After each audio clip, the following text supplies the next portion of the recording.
In that case, what we do is I'll help them to transition on to the light. Ask somebody from the other side. I might have asked the fiance to come, lead her across to help clean up the atmosphere.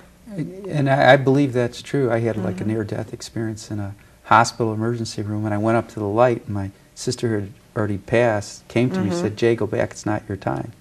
So I believe when it is my time, my mom's passed, my sister, they'll be there to lead me across. That's a usual experience that people have, is when they're coming near the end, they become very light, and because they're moving into the other realms, and they very often see their relatives there waiting to greet them. You're just moving from one room to another. Do you talk about that in your book? I do. That's another aspect. Death is just another room, and one of the things that you learn when you're an energy worker is to go above time, space, and go back and look into your own different past lives and other dimensions. Well, they just had your book on, the cover of your book. Is there any particular reason why you chose this photo? Is that something you took before? No, actually, that's my publisher chose that. They have the right to choose.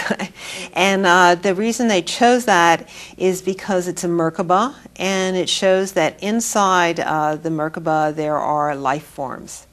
So when I go to help somebody, I will go in my Merkaba, and I'll travel through time, space, into wherever they are, communicate with them, merge Merkabas, solve the issue, and then I'll come back, and that's explains that. Is a Merkaba, is that like a protective shield that once you're inside your Merkaba, no harm can happen to you? That's the way it should be. Unfortunately, today we don't know how to work with the Merkaba. That's something that the ancient Egyptians knew how to do, and Merkaba is a word from ancient Egypt. And when we learn to be an energy worker, you learn to look around yourself and scan your energy field, see where there's any places where energy is coming in, or there's scabs or scars in the field, and you clear it up and you reweave it. Now, do you ever talk to your food before you eat it? I should always. Yeah. Yes, it's like a Dr. Emoto with water. Yeah. And what you want to do is you express gratitude to the food and to all the people who were part of the chain that brought that food to you. Now, our audience may not be familiar with Dr. Emoto.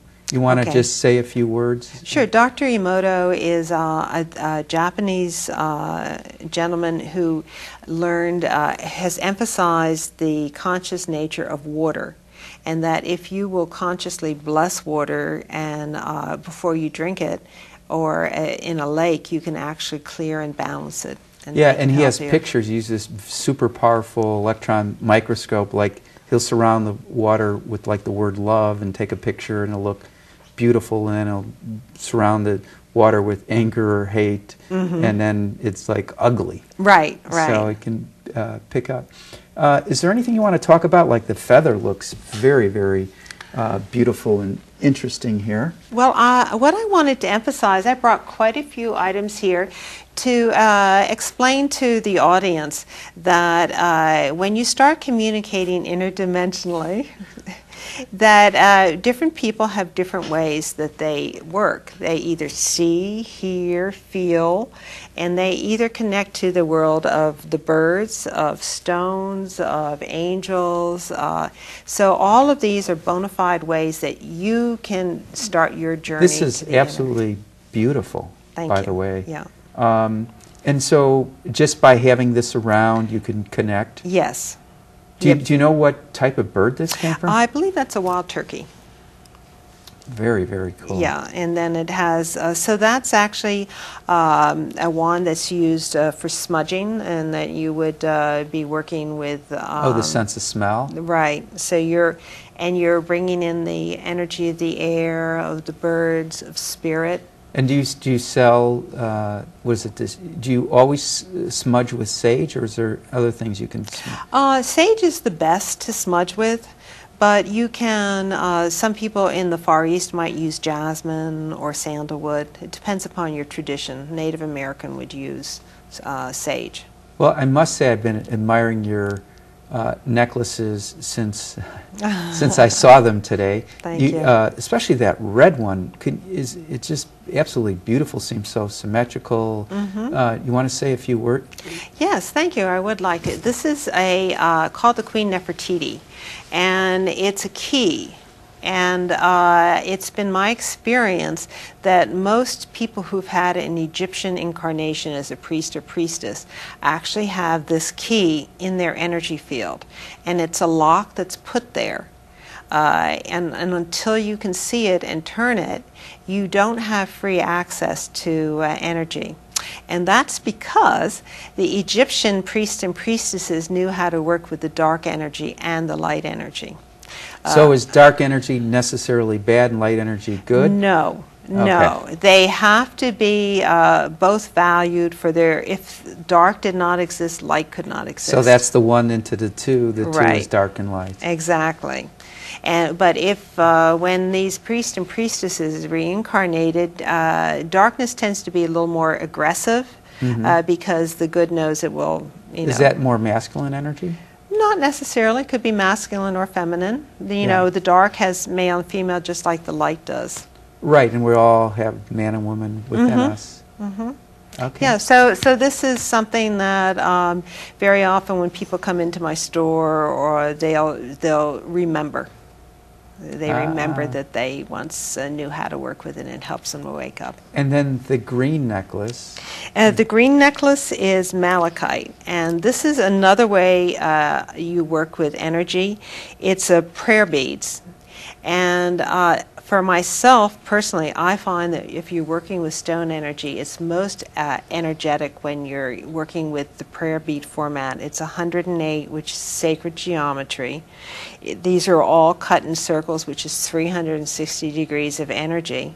And down here, you have a guide bead and a tassel, so anything not of the energy you put in is released into the universe. And so you'd sell this at your store? Yes, I do. And when people buy it, we have about 31 different stones. They put an affirmation in each bead, and then you wear it, and that keeps it strong in your energy field. It actually, the affirmation gets inserted in the bead? Yeah. Yeah. Wow. Yeah, yeah. And you do that? No, each person does that. Okay. Yeah, so if you were doing peace or strength, and you put that in, the construction, the geometric construction holds that there. Atala, we only got about 40 seconds.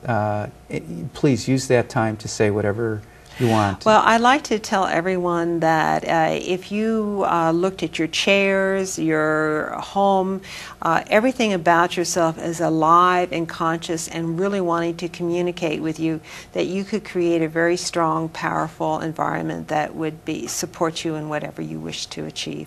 Yeah, well, and I must say I really like your book, and Thank you. I haven't completely read it, but I did go through it pretty thoroughly, and you offer a lot of practical techniques for people to start doing the work almost immediately as they're reading.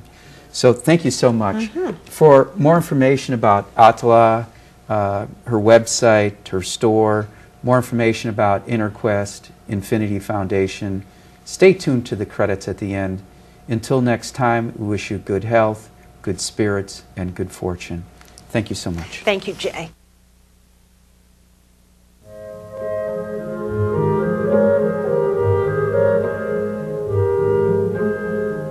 For more information about this show, our guests, Infinity Foundation, or any of our other programs, please visit our website, infinityfoundation.org, or call us at 847-831-8828.